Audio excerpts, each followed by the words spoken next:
Hey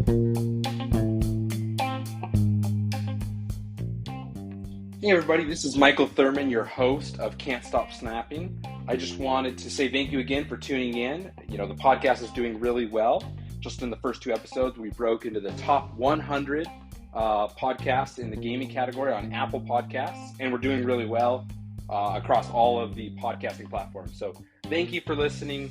Thank you for subscribing. If you haven't subscribed yet, please follow the podcast, subscribe to the podcast wherever you listen to podcasts. Please rate the podcast and leave a review if you would, just to help get the podcast more exposure so more people can tune in and listen. We will be continuing our series today, breaking down all the cards. If you're enjoying this series or if you have ideas for other episodes or other content creators you'd like us to have on the show, don't forget to follow us on Twitter at can't_stop_snap. Feel free to reach out to me there. Give your feedback, your suggestions for future episodes of the show, and I'll review those and we'll see what we can make happen. Thanks again for listening and enjoy this episode.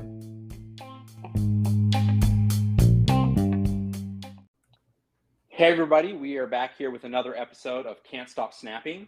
This is part of our series where we're going to be breaking down all of the cards by cost.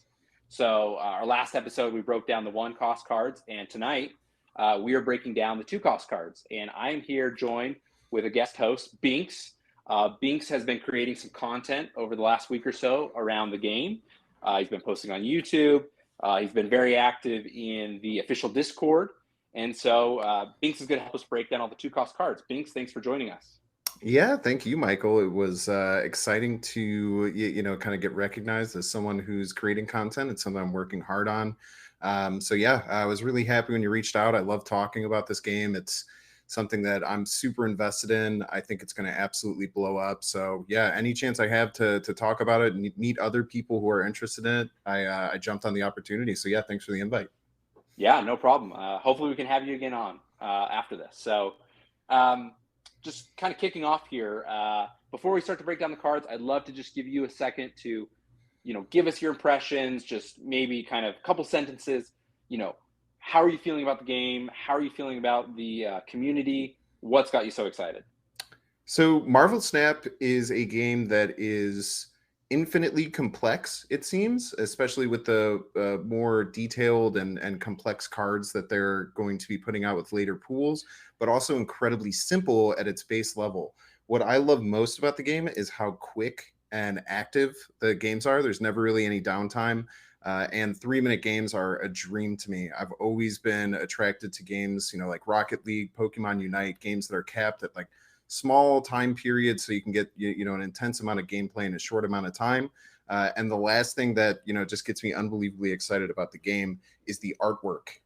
Anyone who's been watching on streams or seeing pictures about the game, once you get it on your phone and you can see the artwork on a phone screen and you can see how things move and the 3D things, it's going to absolutely blow your mind. So I think the sky's the limit for Marvel Snap, and I'm so excited to be jumping on, investing in content early in the game's life, and just trying to amplify the community as much as I can. Well, awesome. I could definitely echo many of the things you've said, and I'm sure a lot of the community could as well. So thank you for being here. So let's dive right in. So we're going to be going through the 2-cost cards, like I said. We'll do it similar to the last episode, where I will essentially, talk about what the cost is for the card. Obviously, all these are going to be 2-cost cards, and what the power level is for each card. And then I will read the ability, and then you'll just have some discourse between me and Bynx as we talk about what we think is good, what we think is bad, what we think has potential. All of these games are in the beta build of the app. All of these cards are in the beta build of the app, but not all of them really have been unlocked by a lot of players. So we may be doing some theorizing about what could be a meta later on. So starting off here, we have Adam Warlock. Adam Warlock is a 2-cost card with 0 power, and his ability reads, at the end of each turn, if you are winning this location, draw a card. I think this is really interesting because there's a couple cards like this. If you're winning a location throughout the game, you kind of get an ongoing ability or buff. But obviously with 0 power, this isn't really a card you can play early on in the game. And without other cards surrounding it, you can't really get the ability. I don't know if you've seen this card played or what your thoughts are about this one. No, I think that this card is in a later pool. I've never seen it. It seems just really weak to me. They've seemed to make any card where you draw cards incredibly weak on purpose. You know, you draw through 9 of your 12 cards naturally. So anything that's adding draw is going to make your deck infinitely consistent if you can get at least 3 draws in a game. So I just think, you know, you're going to spend 2 mana to get 0 power at a location, and you have to be winning it. Like, how are you going to be winning a location unless you're playing this on like turn 4, and then you get what, two, like the turn 4 draw and the turn 5 draw. I just don't think that it's going to have. I don't think it's going to see very much play. Maybe in like a Thanos deck. Thanos, you need to cycle to get the different stones, but I don't know. It's interesting. It's a draw card. I think that any of these like ongoing cards, if you're winning, is just going to get refuted by a lot of opponents. I agree. Yeah, we'll have to see. Is kind of where we're at with that card. So. Up next here, we've got Angela. Angela is one of the cards you get early on in the game. So I've seen everybody, you know, at least use Angela a few times. Angela is a 2-cost, 1 power card. And Angela's ability is when you play a card here, plus 2 power. So essentially, you can kind of play Angela early on and buffer throughout the game. I'm assuming you've played with Angela. What are your first impressions? Well, Angela has a special place in my heart. It's one of the only variants that I bought is the Chibi Angela. I absolutely love how that card looks. You know, if you're playing this early, if you get 3 cards played on it, it's a 2 power or 2 mana, 2 energy, 7 power. I'm still trying to get used to that. 2 energy, 7 power card. So incredibly strong. You know, once you unlock this early on, definitely worth throwing in almost every deck. Yeah, 100% agree. Next up, we have Armor. I've started to see a little bit more Armor play in the last day or two. Armor is a 2-cost, 3 power card. Armor's ability reads ongoing. Cards at this location can't be destroyed. I think one of the things, and maybe you have the same thought, the meta kind of right now is surrounding a Carnage combo, and Carnage destroys cards and You destroys cards. Yeah, I'm sure you've heard about this or experienced it. And Armor is one of the ways to kind of defend against that. Yeah, great. You know, people are complaining about the Carnage Nova combo. I think that there's a lot of intelligent play that's happening now. It's much weaker, and Armor is one of those cards. You know, it's very well statted for a very cool effect. Completely shuts down most destroy decks as long as you can play it intelligently and know how to use your initiative properly. Because you want to, if you want to be on initiative to play this card and shut down their combo. I've seen a lot of people try and play Armor when they don't have initiative. I blow up everything and then they Armor. So not great, but fantastic card. Yeah. A lot of people are becoming more acquainted with it to break the meta. So next up, we have Baron Mordo. Baron is or I call him Baron, but most people refer to him as Mordo. Is a 2-cost, 3 power card. And his ability reads, on reveal, your opponent draws a card, increase its cost by 1. I don't feel super strong about this card. Not sure if you agree, disagree, but to me, it just feels like, yes, it throws off your opponent a little bit, but we've already kind of talked about how you already draw, 75% of your deck. And, having them draw 1 extra card and increase its cost by 1, I feel like doesn't really throw them off too much. Yeah, it might see play in some weird meta where there's like a lot of like 4 and 5 cost cards and you want to break up their curve. It's fairly statted, which is kind of nice, but having your opponent draw a card, even if they gain 1, that's still a downside. So for a fairly statted card with a downside, I don't think it'll ever see play unless there's something that really needs it. Agreed. Up next, we have Beast. Beast is a 2-cost, 2 power card, and Beast's ability is an on reveal ability. Return your other cards at this location to your hand. They cost 1 less. I think this is interesting. Because obviously several cards have on-reveal abilities where if you were able to get that ability a second time for less cost, that could be really beneficial. Yeah, I've always wanted to see a Zoo-style deck, and I think that this definitely plays to a Zoo-style deck. You play low-cost cards with pretty good beneficial abilities. Let's say you have 3 1-cost cards. You have like a Korg, an Iceman, and something else. You pull them all back and replay them next turn.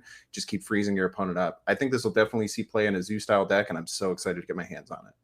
Yeah, this is one that I'm looking forward to when more people unlock it.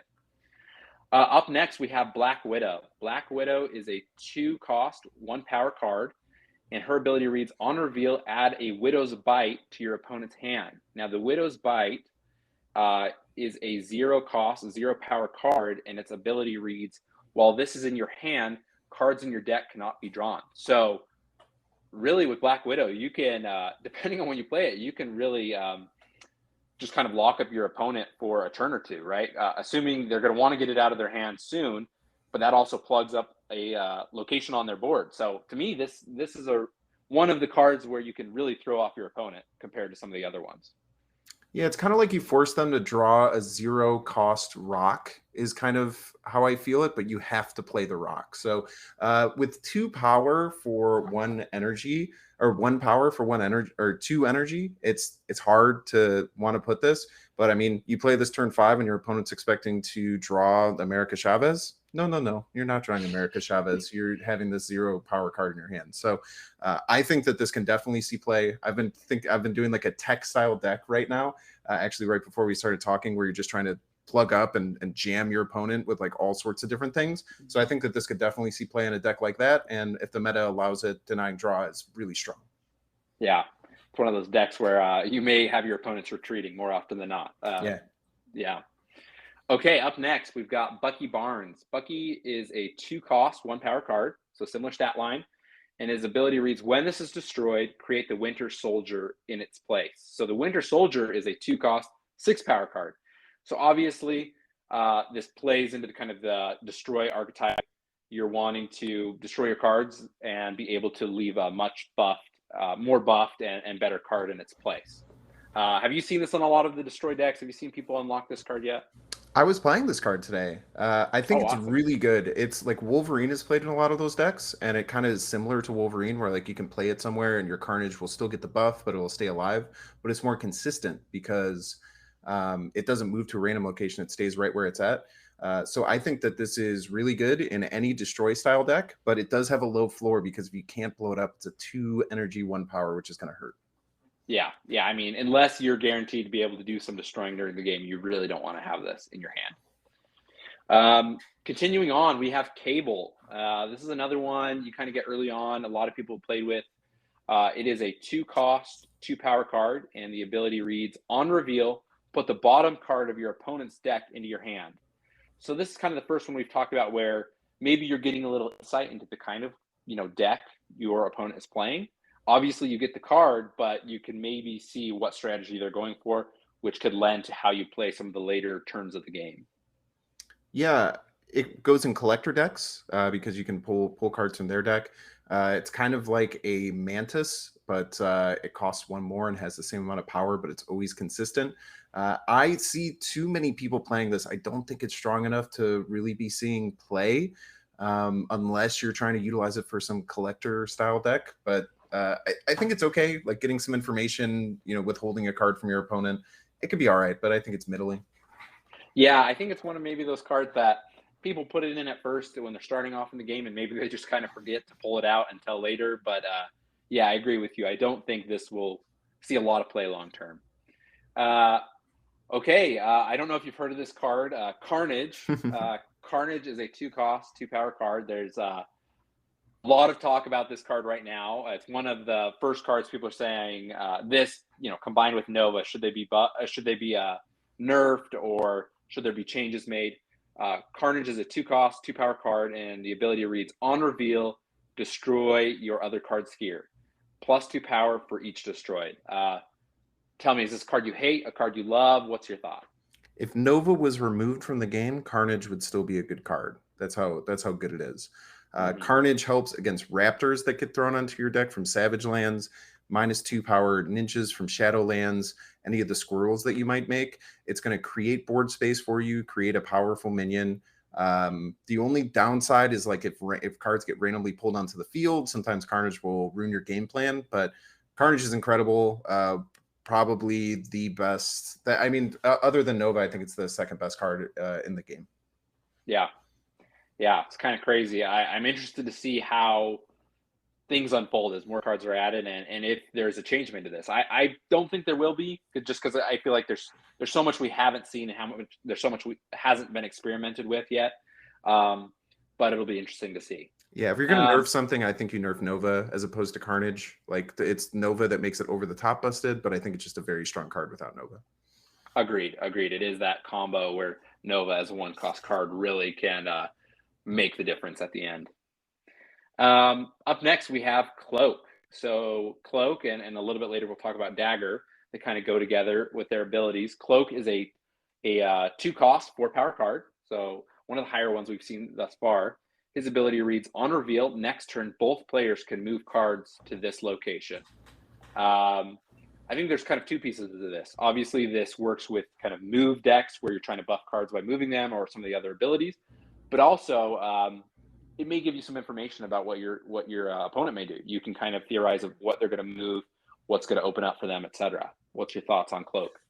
I think a 2-energy 4-power card is always going to find a way to see play. Obviously works really well with move decks. If you have a lot of move mechanics, you're obviously going to want to throw a Cloak into this.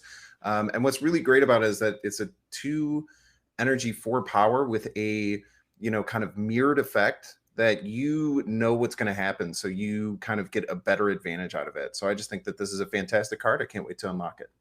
Yeah. I think this will see a lot of play. Up next, we've got Colossus.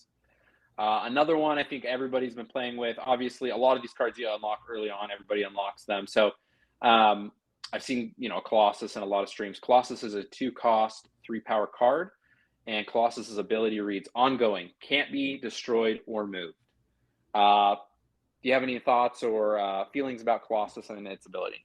I think this card will get phased out. It's early on and a lot of people are utilizing it, but it's just a 2-energy 3-power card.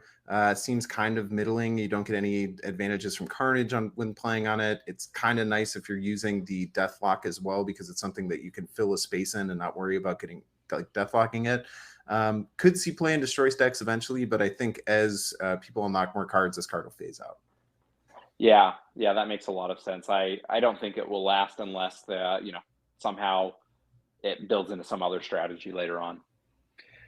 So up next we have Dagger. So we just talked about Cloak from Cloak and Dagger. So Dagger is a 2-cost 1-power card, and Dagger's ability reads, when this moves to a location, +2 power for each card your opponent has there.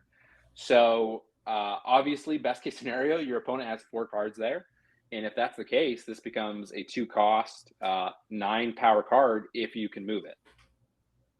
Once all the move cards are unlocked, I think the move decks are going to be crazy. You're going to have no idea what's going on. Cards are going to be moving all sorts of directions, getting all these crazy buffs. You're going to have Human Torch, this card just moving and getting huge power swings. So I'm very scared of the move deck when those pools finally get more commonplace. And Dagger is going to be an absolute star of that deck. Yeah, I mean, you say scared. I agree with you, but I'm also a little excited. I want to try it out with it too. Yeah, and just see the chaos unfold. So up next, we have Domino. Domino is a 2-cost 3-power card. Domino's ability is you always draw this card on turn 2 and not before. So there's a couple cards like this at different costs. Obviously, Quicksilver being the 1-cost card. I've seen a lot of debate about Quicksilver, whether Quicksilver is good or not. Same thing with Domino. What side of the fence are you on? Do you think it's nice to have a card like this to guaranteed for kind of ramping up with your mana usage, or not so much? I think it can be okay. If you're going to have a very top-heavy deck, you might want to have Domino because you're like, okay, I want to draw this on turn 2 because I'm not going to have another turn 2 play, or there's no other 2-drops in my deck that I want to play on turn 2. So I want to automatically always have that Domino, just put 3 power somewhere. It's no America Chavez. I think America Chavez does deck thinning and all sorts of other powerful things. So I think it's all right. Might see play, like I said, in a top-heavy deck that just doesn't have anything else to play on turn 2 and wants to get something on the board. Yeah, agreed. Up next, we have Falcon. Falcon is another 2-cost 3-power card. And Falcon's ability is, on reveal, return your 1-cost cards to your hand. We've talked about a similar card as far as returning cards to your hand. There's a couple cards that do things that are similar. Really, what I see it opening up is obviously you can kind of replay your board if need be, but also if there's any abilities you want to get a second time on, this could set you up for that. Yeah, without the mana discount that Beast gives, I'm less excited for this card. You only have 21 mana total to spend throughout the whole game, right? So playing your 1-drop, then picking it up, and then playing it again for 1. it's hard because you only get the power that ends up on the field. That's where I think Beast shines, is the fact that you get that discount. But I mean, this could see play. There could be a lot of crazy one drops with crazy on reveal effects that you just want to play over and over and over again. So Falcon and Beast will probably be in a deck like that. Yeah, no, that's a great point. I mean, Beast obviously is one less power, but that extra buff as far as discounting your cards really can pay off in the end. So up next we have Forge. Forge is a 2-cost, 1-power card, and his ability reads: on reveal, give the next card you play +2 power. You know, I'm not a huge fan. I don't think this will. You know, this is my opinion. You may disagree, but I think it just gives too much information to your opponent. You know, they're pretty sure you're going to play that location the next turn, and in the end, it ends up being just a 2-cost, 3-power card, and we've already seen some of those. Yeah, the only card I can see that like this card like will see play with is the Human Torch, because the Human Torch will double every time you move it around. So on turn 3, playing like Forge Human Torch and then starting to move the Human Torch around, and you're already, you know, one doubling ahead of time. That's where I could see play. Any other card that doubles, so like, you know, sometimes I've seen people like put it onto an Iron Man, like play this on and another 2-drop on turn 4, then drop an Iron Man that already has 2 power.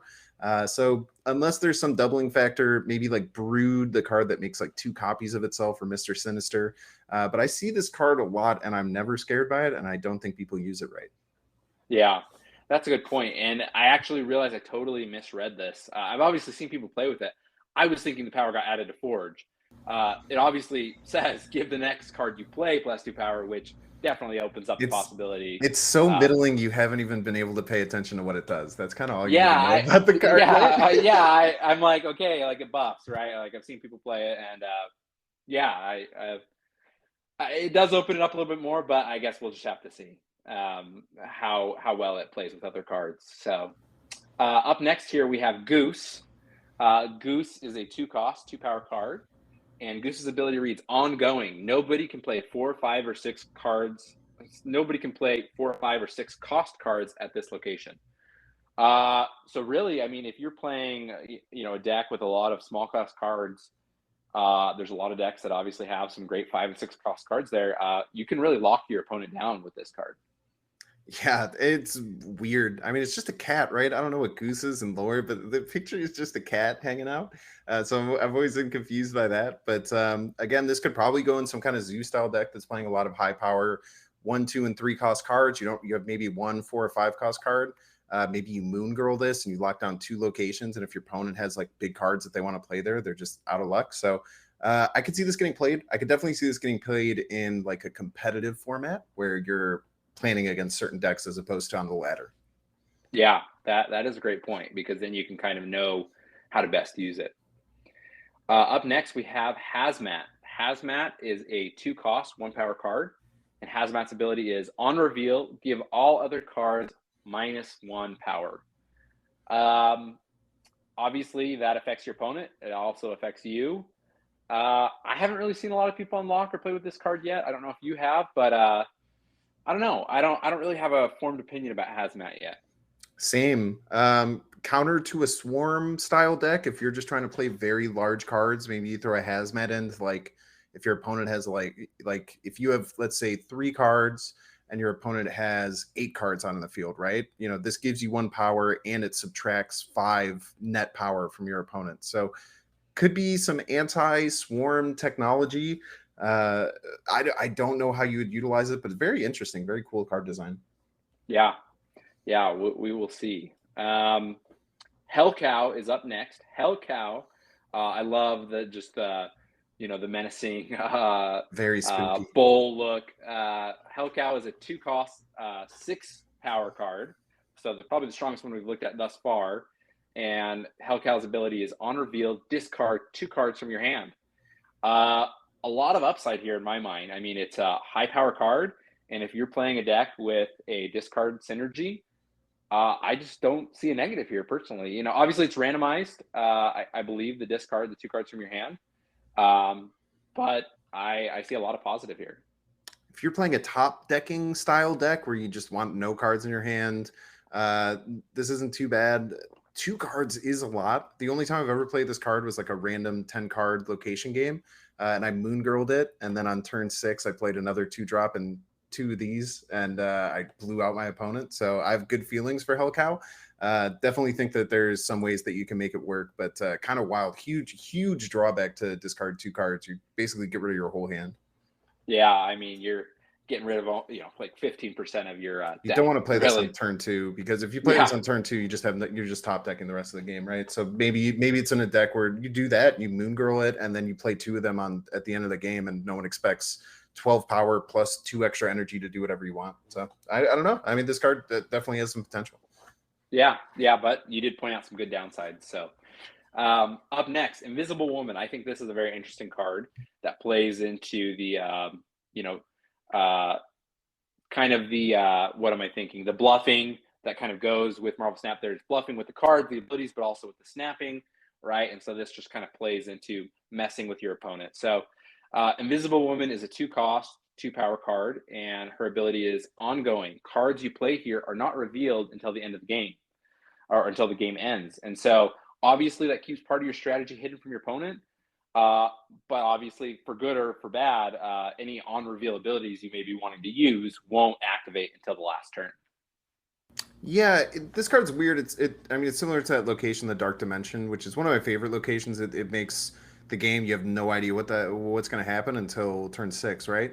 So this could see play. I would need to think about some combos that could work with it, but I mean, it's 2 power, so it's not a terribly statted card.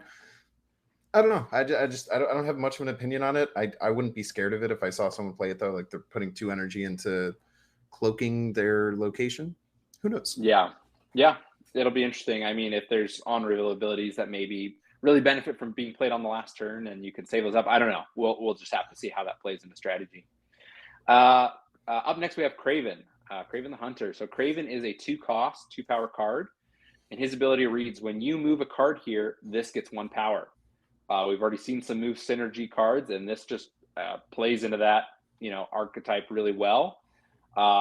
You can, I mean, it's only 1 power per move, but if like you said, once people have a lot of move cards and you're just moving things across the board throughout the whole game, you could add some significant power to Craven.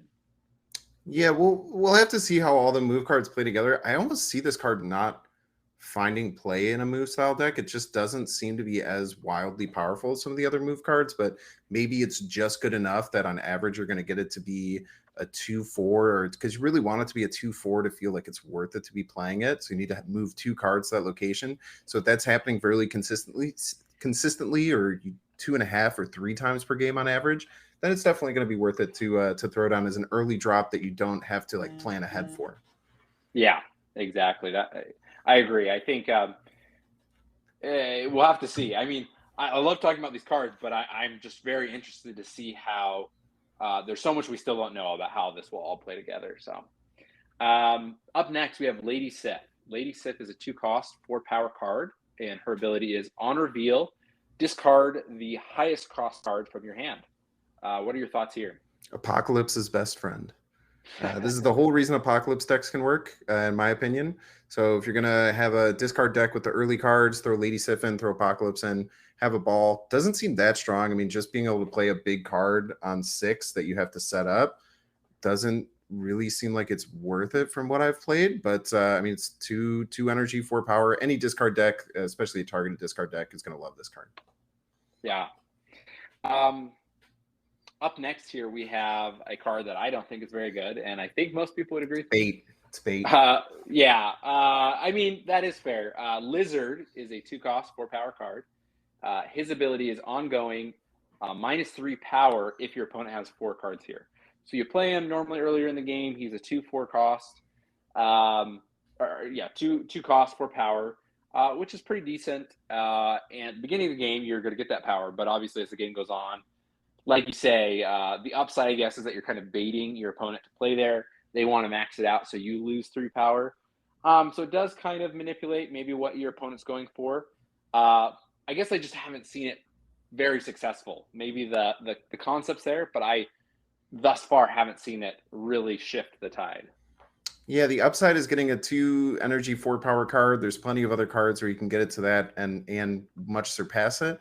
And I would say 25% of games it ends up with 4 power. 75% of games it ends up with 1 power. So really how strong I think it's total bait. I don't think that it'll ever see competitive play. Yeah, I would agree there.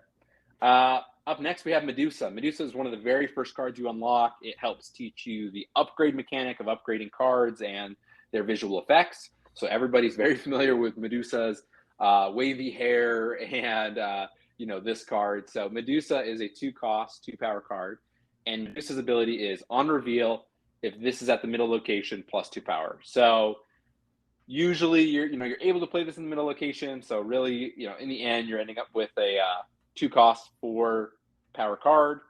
Not much beyond that. So I don't know if you have any other thoughts on this, but it seems pretty straightforward. Not it's not bad, but there's not a ton there. Yeah, throw it in all your decks once you unlock it. It's much better than any of the starter cards. So yeah, definitely just a good solid card played in the middle, 2 energy, 4 power. Totally fine. Gets phased out as you get stronger cards or work on synergies. Yeah, agreed. Up next, we have Mr. Sinister. Mr. Sinister is another 2-cost, 2-power card. His ability is on reveal, add a Sinister clone to this location with the same power. So basically, you end up playing, a 2 mana and you get 4 power at a location, but it takes up 2 card slots. If you're able to buff those cards or buff this card before it gets cloned, there's maybe some upside there. But thus far, I don't know if the synergy's fully there, but I don't know how great it is to plug up 2 spots with only 4 power. That's the thing, right? It's the 2 spots, which is really tough. Like Squirrel Girl is a one energy that gives you 3 power across 3 different locations, so it kind of gives you flexibility there. Mr. Sinister is tough if you're playing like you're just starting, you're playing like a blue Marvel deck. It definitely fits in there. If you just have unlocked Forge, you want to use Forge, you can make it a 2 energy 8 power card by because the clone ends up getting the extra buff. So definitely worth it early on. I think it just gets phased out the more you play and the more cards you unlock. Yeah, I think we won't see as much play with it later on. The next card is Mojo. Mojo is another 2-cost, 2-power card. Mojo's ability is ongoing if both players have 4 cards at this location, plus 6 cards. Plus not 6 cards, excuse me, plus 6 power. That would really not be that helpful if it was cards. I think this was interesting. Obviously, it's a 2 cost, so like you could save this to later in the game potentially. Once you've kind of seen where your opponent's going to max out a location and where you're going to max out a location, and you could end up with a 2-cost 8-power card late in the game. Yeah, I've never seen this card before. This card is wild. This card is incredibly powerful. You'd kind of have to go through and like look back at your games and say how often is this happening. I think it happens a lot where there's like a powerful location where both people are fighting for really hard. So I think that I love this card design. I think it inspires intelligent play. I cannot wait to unlock this card and try and use it. I think it's great. I think it'll definitely find many places to play. Yeah, I think it's one of those cards that really it can be that extra card in a lot of different synergistic decks, right? And it has 2 power to start, Yeah, and can give you an edge in any game. So, okay, up next here we have Morbius. So Morbius is a 2-cost, 0-power card, and his ability is ongoing, plus 2 power for each card you discarded from your hand this game. So obviously going for the discard synergy here again. Obviously, it really depends on how many cards you're able to discard. I don't think we've seen really all of the discard cards come together yet. But he could have a lot of power, but I just don't really know how it'll all play out in reality. Yeah, I don't like. There's a card called Swarm that when you discard it, it makes 2 copies in its hand. Using that, things like Apocalypse, things like Hellcow and stuff like that to just like discard like crazy can make this go off. I've seen this get played as a 2 energy 0 power card way too many times though. I think it's trash. I don't think that this card synergistic decks are going to work just because, you know, if you throw all those cards in it, you have to draw them in the right order, and then you'll discard your cards that are supposed to discard other cards. You'll discard Morbius. I don't know. I don't think that getting rid of your whole hand and not having options on every turn is good. So I just don't think the discard deck overall is bad, and this card has such a low floor as a 0 energy that I don't see it seeing play. Yeah, if it started, you know, even at like 2, maybe it'd be a little stronger, but yeah, I don't think we'll see a lot of play with it either. Up next is a card I've seen lots of people play as they've unlocked it, Multiple Man. This kind of goes with the move synergy as well. Multiple Man is a 2-cost, 3-power card, and his ability is when this moves, add a copy to the old location. So if you're kind of able to move him across the board, you know, once, twice, maybe even 3 times, basically you can get kind of free power left over as you leave. And so, and then if you throw in something like Blue Marvel and you can buff them all, or other cards that buff cards, you know, it could add up to a low mana cost for having several cards on the board. Yeah, the problem with this card is that it just takes up too much board space. You basically have to buff it for it to be worth it. Like you have to get like a forge on it to make it worth it, where you're dropping 5 power cards across. If I see my opponent just dropping a bunch of 3 power cards across the board, I'm happy. I think I'm going to be able to find a way to beat that. And I also just think, you know, why would you spend forge on mystery? What is it? Mysterious Man? Many Men? Can you scroll Multiple up? Man. Multiple Man. I think that you're going to want to buff other cards, but maybe in a full move synergy deck, you want to have a second target for something like Forge other than Human Torch. So might see some play in a move style deck, but I think it jams up. It gives you less places to move as you move it around. So like I feel like those decks want to be really flexible. So I don't know. I don't see it. I don't see it happening with that card. Yeah, that's a very fair point.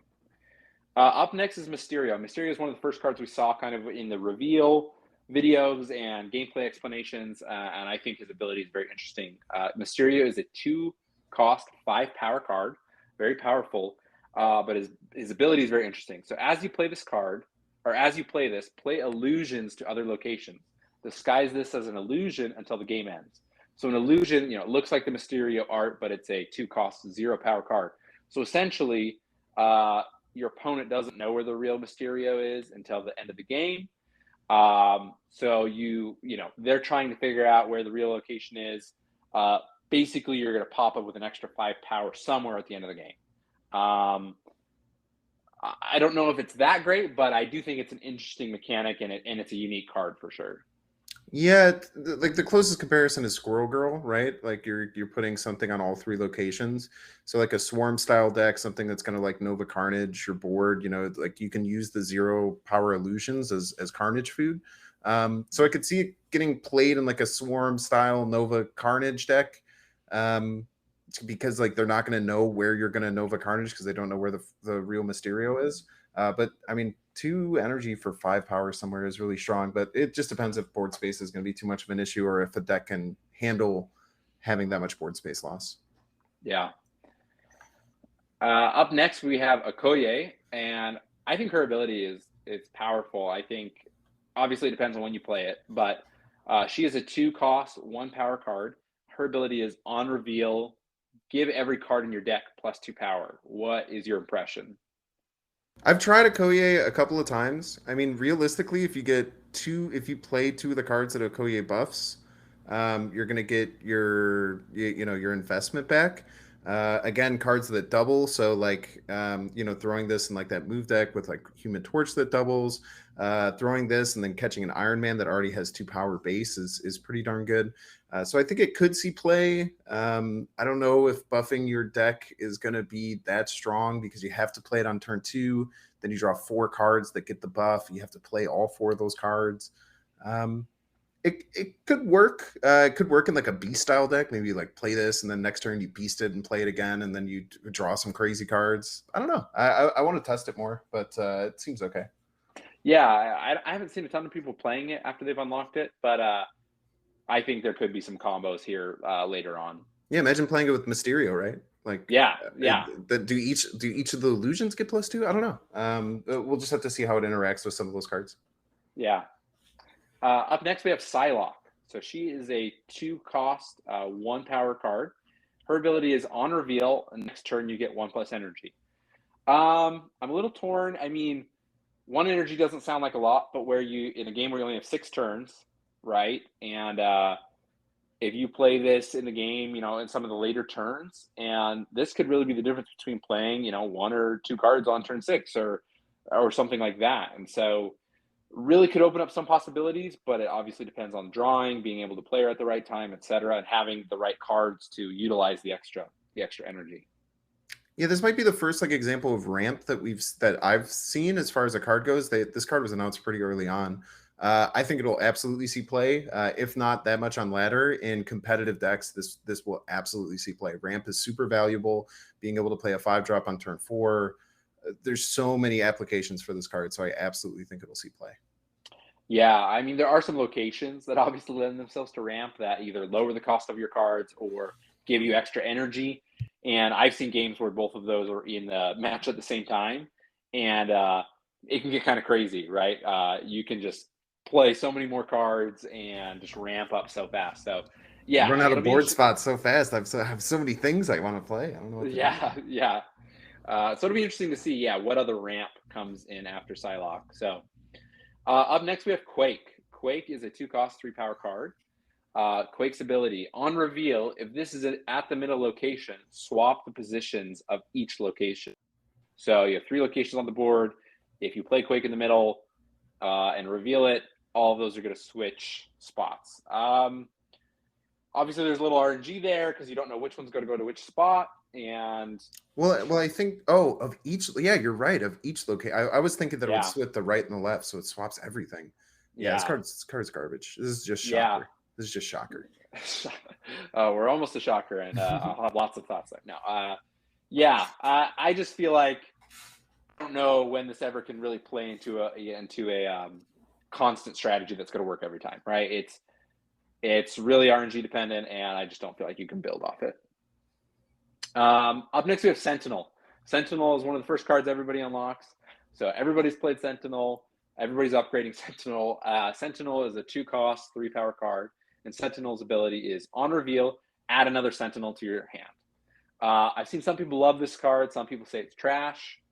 Do you have a strong opinion either way? This card's fantastic. This card is absolutely incredible with any dinosaur deck.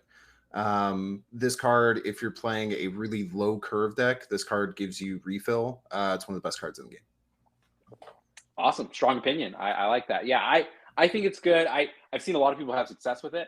I think people are trying to make arguments about, why it's bad or why it won't be good in the long term. But at least right now, it's working out great for most people. So unbelievably flexible. Like two energy, 3 power is totally. It was a 2 energy, 2 power. Throw it in the trash, but this card is so good. There's so many times where you get a discard a card location, you get something, and you have nothing to play on a turn. Boom, just play a Sentinel. Play 3 power somewhere. Keep fighting for the board. It's unbelievable card. Yeah, awesome. So now we're gonna go to everybody's favorite card, Shocker. Shocker is another one of those kind of filler cards, no ability, like Misty Knight for the 1-drops. Shocker is a 2-cost, 3-power card. We've seen lots of those today as we've been talking, but Shocker has no ability. Shocker just has descriptive text that says, I'm going to blast you. I really think there's no reason to include this in a deck. I know there are some locations and maybe a card or two that buff cards without abilities. I just don't think it's going to be that great. A few days ago, we had the featured location be Washington, D.C., where that shows up about 60% of the games. Washington, D.C. gives all cards with 0 text plus 3 power. I had so much fun playing a vanilla deck, playing all 6 vanilla minions, playing Squirrel Girl, playing Mr. Sinister. Unless that is the case, never throw Shocker in your deck. Yeah. So that may come up in a little mini meta here or there when that's a featured location maybe again. But definitely not a long-term thing. Up next, we have a Guardians of the Galaxy character. They all most of them share a similar ability. This is Star-Lord. Star-Lord is a 2-cost, 2-power card, and his ability is on reveal. If your opponent played a card here this turn, plus 3 power. So you're potentially getting a 2-cost, 5-power card, but it does depend on you being able to guess correctly where your opponent's going to play that turn. So some risk and reward there. most of the Guardians of the Galaxy characters have a similar ability. Do you like those cards? Do you feel like there's just too much downside to them? Guessing wrong. What's your thought? Got him. Best soundbite in the whole game. That's what happens when Star-Lord correctly guesses the location. I think that Rocket Raccoon is the only one of those cards that's viable. You're paying. It has the same base power, so it still has 2 power. It costs 1 less, and you get 2 power instead of 3 power. Rocket Raccoon outshines this card in every way. I think all the other Guardian cards are trash, but Rocket Raccoon's like the only good one. Star-Lord is maybe the second best. Can potentially see play in like the on reveal. Like right now, the featured location is the on reveal location. Could maybe see some play there if you have no other 2-drops and you're playing early in the game. It's good, but it just gets outclassed so quickly. Yeah, I agree. I think we're not going to talk about Gamora, but Gamora is similar ability but a much higher cost, and I just think sometimes it's going to feel great, you're going to guess right, but other times you're just playing a card that could have been another card that would have been better. Could have played Iron Man. Yeah. Okay, up next we have Strong Guy. I've actually seen a lot of Strong Guy play this week as I've been over the last 2 or 3 days as I've been watching different streams. I've seen a lot of people start to use Strong Guy. Strong Guy is a 2-cost, 3-power card, and his ability is ongoing if your hand is empty plus 6 power. So I've seen a lot of people play this, try to play with a lot of low-cost cards, try to play right so that at the end of the game they have zero cards remaining. This is kind of maybe one of the last cards you play. And then you end up with a 2-cost, 9-power card, and it really can sway a location at the very end. Obviously, you have to draw the cards right. You have to manage your energy just so to make sure it works. But I think there's a lot of upside here. If the discard decks ever see play, this card is the reason why. None of the discard cards. Yeah. Yep. Up next, we have Swarm. You've referenced Swarm a couple of times. Swarm is a 2-cost, 3-power card. The ability is when this is discarded from your hand, add 2 0-cost copies to your hand. Right. So, and I guess I don't know with those copies, did they retain the same ability? I'm assuming they do. Yeah. You can go crazy. Yeah, it swarms. Yeah. So that's how I assumed it worked. I just haven't. I've seen 1 or 2 people play it, but I guess maybe I just haven't noticed. But or maybe they just haven't discarded enough to discard it a second time. But yeah, I mean, it's kind of like Sentinel in the fact that you're getting a 2, 3, and you're getting multiple of them, but they're 0 cost. So there's a lot of upside. So I guess I shouldn't say 2 3s. You're getting 0 3s. But obviously you're going to need to really get the value. You need to be able to discard this maybe once or twice. So yeah, it's weird because with like a Strong Guy deck, right? You accidentally discard this twice, and then now you have to find board spots for all these 3-power cards, right? So with a card like Morbius, maybe you find some cool deck where you can just discard cards like crazy. There's a targeted lowest power or lowest energy card in your hand discard card that maybe this comes in hand if you have a really high curve and then you're just discarding Swarm to get some filler later on. But I don't know. I mean, it's again, I don't have too much trust in the discard decks, but I mean, this sees play. I feel like in plenty of them, like 0 cost is pretty good. Yeah. Okay, we've got 3 cards left here in the 2-drops. So up next we have the Collector. The Collector is a 2-cost, 0-power card, and his ability is when a card enters your hand from anywhere except your deck, plus 2 power. So if you're playing cards, we've read some where you're drawing from your opponent's deck, or you're stealing a card from their hand, or you're generating a card in your hand. So there's a lot of things that could interact with this. But I don't know. I haven't really formed a strong opinion from the Collector. I haven't really seen anybody unlock it, play with it yet. I don't know if you've seen it or if you have thoughts on it.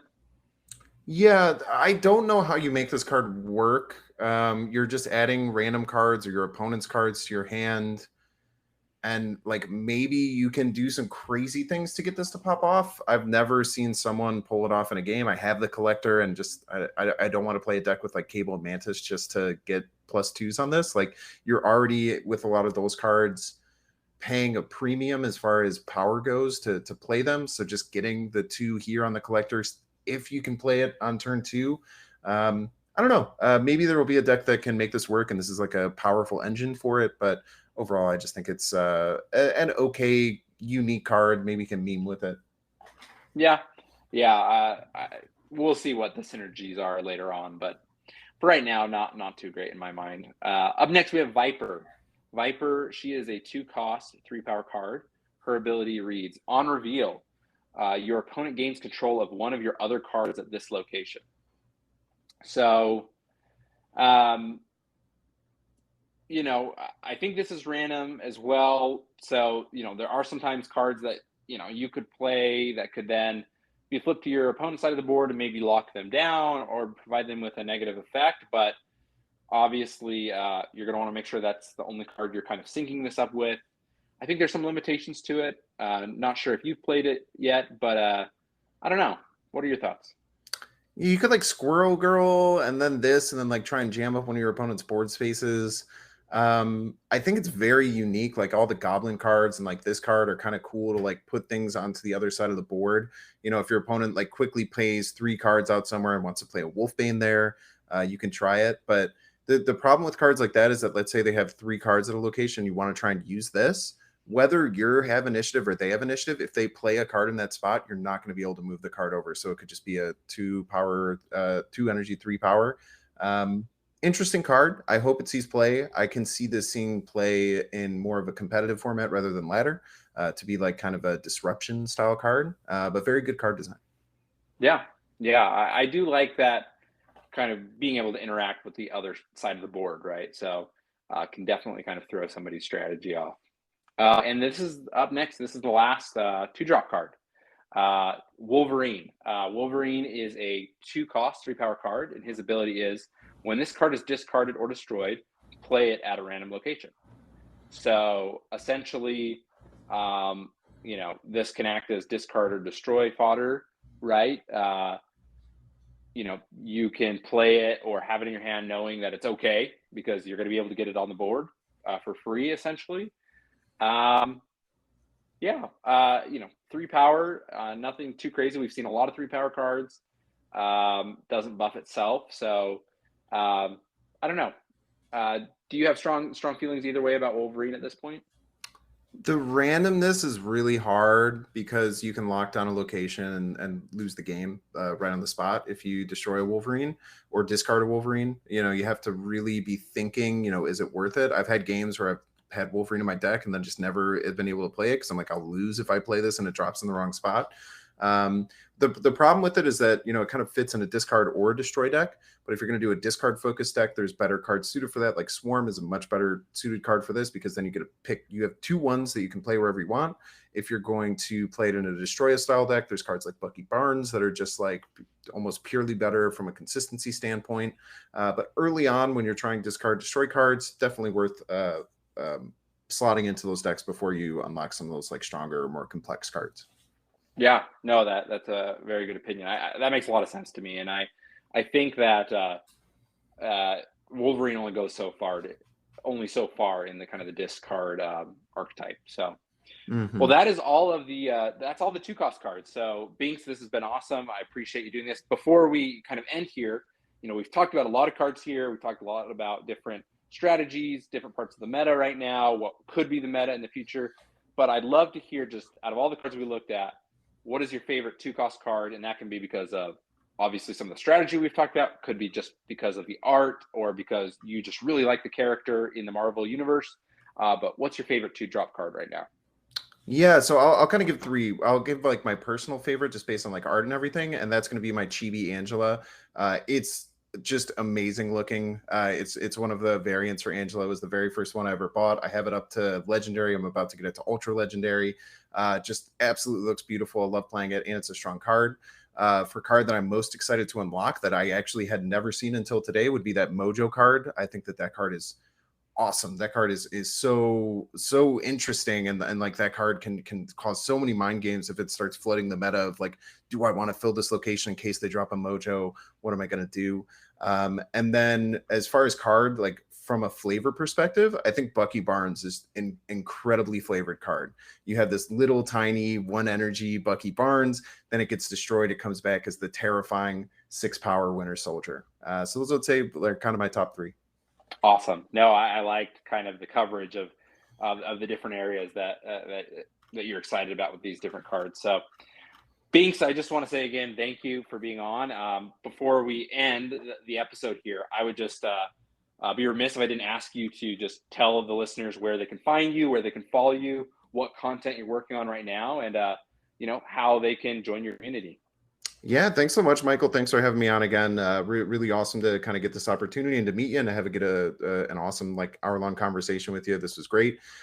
You can find me, probably my primary location is going to be YouTube. I upload YouTube content every single day. I'm doing deck highlights, card highlights, different things like that. And you can find it as Bynx, that's spelled Bynx plays. You can find me on Twitch playing live at Bynx_plays. And you can find me on Twitter at Bynx_plays. But yeah, I'm kind of switching all of my content moving forward to Marvel Snap. I'm in love with this game. I think that this game is going to pop off. I can't stop playing it. And it's going to be my main focus moving forward. So if you're fiending for more Marvel Snap content, come check me out. Awesome. Well, thank you again for being here. I hope you have a good rest of your night. And to all the listeners out there, thank you for listening. And make sure to subscribe so you can listen to our next episode, which will cover all of the 3-cost cards.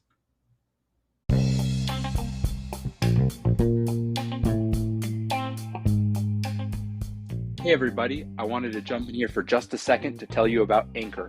Anchor is a tool that I am using to create this podcast and distribute it on Spotify, Apple Podcasts, and various other podcasting platforms.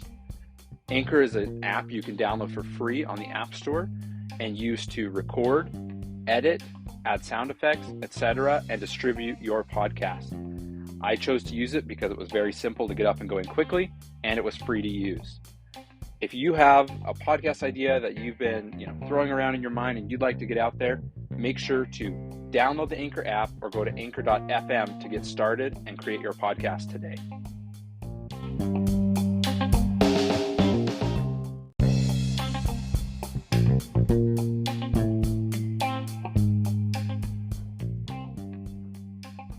Can't Stop Snapping is a podcast written, produced, recorded, and hosted by Michael Thurman. Thanks for listening.